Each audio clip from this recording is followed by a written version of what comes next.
Grób w Bochonikach został oznaczony imieniem i nazwiskiem Adama, uchodźcy z Sudanu. Jednak ten człowiek żyje.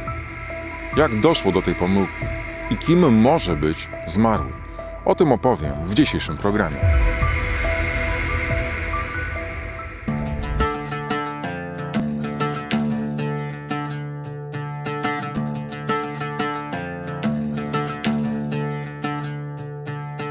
Nazywam się Piotr Czaban i witam Was na kanale Czaban robi raban. Miałem opowiadać o muzyce i przyrodzie. Jednak od 2021 roku informuję głównie o kryzysie humanitarnym, który nadal trwa. I dzieje się tu, gdzie mieszkam, czyli na Podlasiu, na pograniczu polsko-białoruskim. Czasami poruszam też inne, ważne dla mnie tematy. Wszystkie moje publikacje powstają dzięki wsparciu patronów na portalu patronite.pl/Czaban robi raban. Jeżeli uważasz, że to co robię jest ważne, dołącz do tego grona. Z kolei stawiając mi wirtualną kawę na portalach Subpi i Buy Coffee stawiasz na niezależne dziennikarstwo. Zostaw komentarz, zasubskrybuj ten kanał, włącz powiadomienia. W kwietniu ubiegłego roku z rzeki Bug, niedaleko wsi Niemirów, wyłowiono ciało cudzoziemca. Było w stanie rozkładu. Śledczy znaleźli przy zwłokach dokument 22-letniego Adama z Sudanu. Prokuratura z Siemiatycz, która prowadziła to postępowanie, uznała, że tym zmarłym właśnie jest Adam, mimo że nie udało się śledczym skontaktować z jego rodziną. Miesiąc później, w maju, pochowano człowieka, którego uznano za Adama, na cmentarzu w Bochonikach. O tym pogrzebie nikt nie wiedział. Nie było publicznej informacji, do mnie też to nie dotarło. Nabożeństwo pogrzebowe odprawił imam Aleksander. Allahu Akbar. A jakiś czas później z wizytą na mogiłach uchodźców, których tam niestety nie brakuje, pojawili się członkowie Podlaskiego Ochotniczego Pogotowia Humanitarnego, m.in. Mateusz Rybak, który zauważył właśnie ten nowy grób na tym cmentarzu. Zadzwonił do mnie z pytaniem, czy orientuje się, kto może właśnie być tym zmarłym, kiedy do tego tak naprawdę pogrzebu doszło. Nie wiedziałem, ale szybko ustaliłem, że właśnie chodzi o tę sprawę, o sprawę zwłok wyłowionych w kwietniu z rzeki Bug. Dotarłem do kopii dokumentu odnalezionego przy zwłokach cudzoziemca i na tej podstawie, a także na podstawie rozmowy z prokuratorem z Siemiatycz opublikowałem artykuł, w którym przedstawiłem szczegóły tej historii. Też zaapelowałem do wszystkich tych, którzy być może wiedzą coś więcej na ten temat, bądź mają kontakt z rodziną Adama z Sudanu, o to, by zadzwonili czy napisali takie wiadomości w tej sprawie do prokuratury w Siemiatyczach, ewentualnie do mojej redakcji. Też o wszystkim powiadomiłem Mateusza, który wcześniej do mnie dzwonił właśnie z wiadomością o kolejnym grobie na cmentarzu w Bochonikach. Również Podlaskie Ochotnicze Pogotowie Humanitarne na swojej stronie zamieściło zdjęcie ukazujące nagrobek Sudańczyka, na którym właśnie znajdowała się ta tabliczka z informacją, kto spoczął na cmentarzu w Bochonikach. Po kilku miesiącach otrzymałem informację od jednego z członków Podlaskiego Ochotniczego Pogotowia Humanitarnego o tym, że skontaktował się z nimi człowiek o dokładnie tych samych danych, które zostały zamieszczone na grobie w Bochonikach. Adam żyje. Poradziłem wówczas, by Popch poinformował o tym prokuraturę i doprowadził do tego, by udało się ustalić, kim naprawdę jest ten zmarły, który w tym grobie spoczywa. Usłyszałem zapewnienie, że ratownicy humanitarni z tej organizacji zrobią wszystko, by tak właśnie się stało. Tutaj muszę zaznaczyć, że wraz z moimi innymi przyjaciółmi w roku 2022 założyliśmy Podlaskie Ochotnicze Pogotowie Humanitarne, rok od początku kryzysu humanitarnego na pograniczu polsko-białoruskim, i w ramach tej organizacji między innymi szukaliśmy zmarłych, pomagaliśmy ich rodzinom, pomagaliśmy policji w ustaleniu tożsamości innych zmarłych cudzoziemców na pograniczu polsko-białoruskim. Stąd też ta organizacja miała taką wyrobioną opinię na swój temat, jako tej, która podejmuje się właśnie takich tematów. Jednak już od ponad roku ja wraz z innymi założycielami Popchu nie jesteśmy już członkami tej organizacji. Jednak ta opinia o tym, że Popch zajmuje się sprawami zmarłych, pozostała. Mniej więcej miesiąc po informacji, którą otrzymałem od znajomego z Popchu o tym, że Adam z Sudanu żyje, dopytywałem się, co udało się w tej sprawie zrobić. Czy już prokuratura została poinformowana? Niestety nie dostawałem już informacji zwrotnych. Później, gdy ponawiałem swoje pytania, wyglądało to podobnie.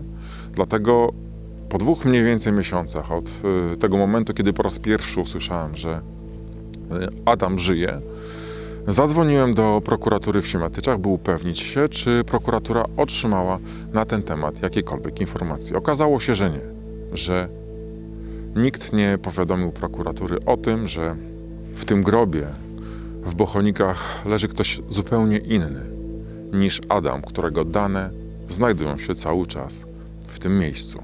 Później rozmawiałem na ten temat jeszcze z członkiem Popchu. Nie wniosło nic to nowego do sprawy. Nie otrzymałem żadnych też informacji kontaktowych do Sudańczyka. Wiedziałem, że przebywa w Holandii. Porozmawiałem o tym z człowiekiem lasu, z Mariuszem Kurnytą i postanowiliśmy razem poszukać tego człowieka, by wyjaśnić tę sprawę do końca. Postanowiłem działać, tak, mówiąc Piotrowi, daj mi parę godzin, bo ja kojarzę te dane chłopaka po części. Wyślij mi je jeszcze i postaram się ustalić cokolwiek. Jeżeli się nie uda, będziemy działać inaczej. Tak więc Piotr wysłał mi te wszystkie dane, zdjęcie tego chłopaka i wysłałem to w wiadomościach do paru osób, czy go kojarzą z pytaniami, oczywiście tak, czy znają, czy może wiedzą, kto to jest, i czy mają do niego kontakt. No i jedna osoba z tej grupki ludzi odezwała się i napisała, że tak, znam go, kojarzę. Tak więc nawet nie traciłem czasu, tylko napisałem do Piotra: Piotr, masz tu kontakt, skontaktuj się z tym chłopakiem, nazywa się tak i tak, on zna tego człowieka, działaj z pierwszej ręki, będziesz miał większą przejrzystość i zresztą wiesz, co robić, tak? Tyle. Mariusz, czyli człowiek lasu, przekazał mi kontakt do Sudańczyka, który znajdował się w tamtym momencie w ośrodku dla uchodźców na Łotwie. Ja z nim porozmawiałem, no i okazało się, że on zna Adama i ma do niego kontakt. On porozmawiał z Adamem i ja napisałem też do Adama. I ten Sudańczyk, którego dane znajdują się na grobie w Bochonikach, potwierdził, że żyje. Hello, friend. Hello. Hello. How are you? I'm okay, friend. I'm good. Yeah. W tej rozmowie Adam wyjaśnił, w jaki sposób jego dowód znalazł się przy ciele zmarłego, o którym tak naprawdę nic nie wiedział. Nie wiedział, co stało się z człowiekiem, który miał w kieszeni jego dowód. Ale wcześniej Adam był w Polsce. Był w grupie uchodźców wypchnięty do Polski i ta grupa została zatrzymana przez polską Straż Graniczną. Straż Graniczna zabrała im dokumenty, a później wyrzucając ludzi do białoruskiego lasu, te same dokumenty oddała, ale w sposób losowy, nie patrząc, czy przekazuje je ich właścicielom. Po białoruskiej stronie grupa została z kolei znowu zatrzymana przez Białorusinów, podzielona na 2 inne mniejsze i te 2 już grupy mniejsze cudzoziemców zostały przewiezione w różne miejsca granicy polsko-białoruskiej. Adam już nigdy nie zobaczył człowieka, któremu polska Straż Graniczna przekazała jego dowód. Nie miał pojęcia, co z tym człowiekiem się stało. Sam trafił do Holandii. My friend, Jamal Nagi. Adam wie jednak, że jednym z zaginionych z tej grupy jest jego rodak Jamal i przypuszcza, że to on mógł mieć przy sobie dowód Adama. Do momentu rozmowy ze mną Adam twierdził, że nie wie, jaki los spotkał Jamala. Nie wiedział, gdzie i w jakich okolicznościach odnaleziono jego ciało. Nie wiedział, że mógł Jamal utonąć. Codziennie, jak twierdzi, rodzice zaginionego w tym momencie Jamala odzywają się z prośbą do Adama, by powiedział im, czy wie, gdzie jest ich syn, czy ma na ten temat jakiekolwiek informacje. Adam, który przebywa w ośrodku dla uchodźców w Holandii, nie ma o tym najmniejszego pojęcia. You are alive. You are not in a grave. Probably is Jamal in a grave, and you can answer for questions for Netherlands police. Okay, no problem. Adam zgodził się, bym te informacje przekazał polskiej prokuraturze. Dał mi też kontakt do rodziny zaginionego Jamala. Mr. Jamal is my brother and my cousin. Jamal brother. Yes. Zadzwoniłem najpierw do brata zaginionego, który znajduje się w Sudanie i w czasie, kiedy do niego dzwoniłem, wraz z grupą przyjaciół uciekł gdzieś na pustynię od walk, które trwają właśnie w tym państwie. On skontaktował mnie ze swoją rodziną, z kuzynem, który mieszka we Francji.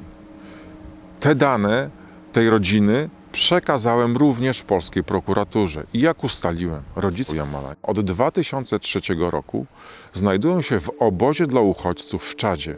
Ten obóz jest nadzorowany przez organizację UNHCR. Te informacje również przekazałem polskiej prokuraturze, licząc na to, że mając już te kontakty, uda się im, chociażby poprzez organizację UNHCR, pobrać próbki DNA, najlepiej od rodziców zaginionego Jamala. Dzięki testom DNA można by było sprawdzić, czy tym, który został pochowany w Bochonikach, jest być może w tym momencie uznawany za zaginionego Jamal z Sudanu. W tej sprawie również złożyłem zeznania na policji. Cały czas liczę, że w tym momencie polska prokuratura zrobi wszystko, by otrzymać te próbki DNA od bliskich zaginionego Jamala i być może to pomoże w wyjaśnieniu całej sprawy. A jeżeli chodzi o Adama z Sudanu, to też poprzez ten kontakt z nim zdołałem namówić jedną z największych humanitarnych organizacji w Holandii do tego, by otoczyła opieką Adama. I tak też się właśnie stało. Jednym z pracowników tej organizacji jest inny Sudańczyk, który już od dawna przebywa w Holandii i jest obywatelem tego państwa. Adam był bardzo wdzięczny za to zainteresowanie. Członkowie rodziny Jamala przyznali, że byłem pierwszą osobą, która skontaktowała się z nimi w sprawie zaginięcia ich bliskiego i próbuje pomóc w wyjaśnieniu tej całej sprawy. Jamal. Currently, they are not believe that Jamal is died. They believe he's still time alive, yes? Yes, still, by the way. Historia Adama i grobu w Bochonikach nie jest tego typu pierwszą historią na pograniczu polsko-białoruskim. Do tej pory chowano już ludzi jako NN, których można było pochować pod ich właściwym imieniem i nazwiskiem. Ja swoją pomoc policji rozpocząłem od historii Mohameda Yassina z Syrii, który został pochowany w 2021 roku jako NN, choć wszystko wskazywało też te rzeczy, które były przy nim znalezione, że to on właśnie jest tym, którego pochowano na prawosławnym cmentarzu w Wólce Terachowskiej. Od początku, badając sprawy zmarłych i zaginionych na pograniczu, widziałem potrzebę stworzenia specjalnego zespołu poszukiwawczego złożonego z mundurowych, doświadczonych, który zajmowałby się wszystkimi tego typu sprawami i korzystając z doświadczenia takich funkcjonariuszy można by było uniknąć wielu pomyłek. Niestety tak się nie stało. Sprawy zmarłych na pograniczu trafiają do różnych komend, do różnych posterunków, do różnych policjantów o różnym stopniu doświadczenia w tego typu sprawach. Dlatego dochodzi do fatalnych pomyłek, do tego, że rodziny zaginionych, a także zmarłych często nie wiedzą, co się dzieje z ich bliskimi. W tej sprawie interweniowałem nie tylko w prokuraturze, ale również w Ministerstwie Sprawiedliwości, sugerując i prosząc o to, by powołano specjalny zespół do badania takich przypadków, by też stworzono specjalny numer alarmowy, specjalną stronę, specjalny adres mailowy, systemowy, państwowy, poprzez który członkowie rodzin zaginionych i zmarłych cudzoziemców mogliby poszukiwać swoich bliskich. W Polsce tego nie ma. Czerwony Krzyż kojarzony z tego typu działalnością nie prowadzi takich zadań, nie zajmuje się tym. Jedynie można polegać w większym lub mniejszym stopniu na dobrej woli ludzi przypadkowych. Mnie też tutaj nie powinno być, to nie ja powinienem zajmować się tymi sprawami. Tym bardziej młodzi ludzie, często bez większego doświadczenia, którzy mając dobre intencje, ostatecznie nie wiedzą, jak postąpić w takiej sytuacji. To powinno robić państwo. Niestety państwo tutaj zawodzi. Boże, oczyści nas grzesznych. Boże, oczyści nas grzesznych. Boże, oczyść nas grzesznych, zmiłuj się nad nami. Wciąż na wyjaśnienie czeka wiele spraw zmarłych, których ciała wiosną i latem ubiegłego roku wyłowiono z Bugu. Z moich ustaleń wynika, że od wiosny do lata ubiegłego roku z Bugu wyłowiono 10 ciał, z czego 8 po stronie polskiej. Wśród tych ciał był też Pakistańczyk, którego dane tak naprawdę policja posiada i posiada wiele dowodów na to, że to on dokładnie jest jednym z tych, którego ciało wyłowiono z Bugu. Jednak ten człowiek został pochowany w grobie oznaczonym jako NN. Dlaczego? Tam również bliscy tego Pakistańczyka skontaktowali się także z Podlaskim Ochotniczym Pogotowiem Humanitarnym. Jednak namiary na tę rodzinę już nie zostały przekazane policji. Nie można było porównać DNA rodziny ze zmarłym, dlatego prokuratura uznała, że w tym wypadku oficjalnie nie można stwierdzić, kto jest tym zmarłym. I gdy jechałem na pochówek tego człowieka, byłem kompletnie zaskoczony, że jadę właśnie na pogrzeb człowieka, którego grób będzie oznaczony tabliczką z napisem NN. Apelowałem również wówczas do tych ratowników, którzy mieli informacje na temat rodziny zmarłego, by przekazano te informacje policji. Do tej pory wiem, że to się nie stało. I staram się nie winić tych, którzy postępują moim zdaniem błędnie, bo w takich sprawach trzeba współpracować ze służbami. Trzeba pomóc wyjaśnić, kim są ci zmarli. Trzeba pomóc ich rodzinom, bo to jest prawdziwe cierpienie tych, którzy od dawna nie wiedzą, co dzieje się z ich synem, z ich bratem.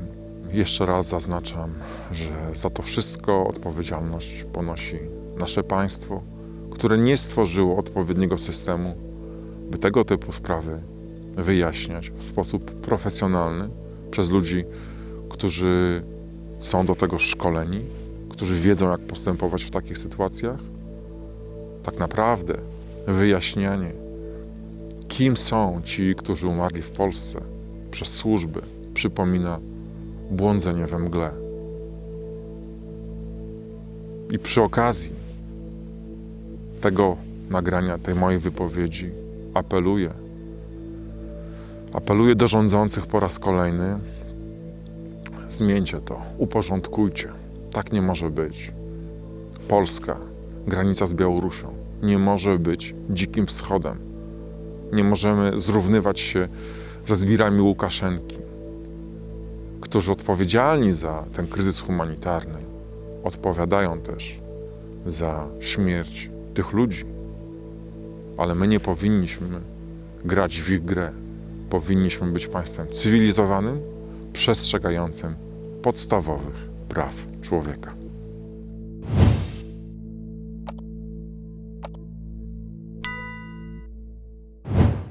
Honorowym patronem kanału Czaban robi Raban jest Piotr Nagłowski.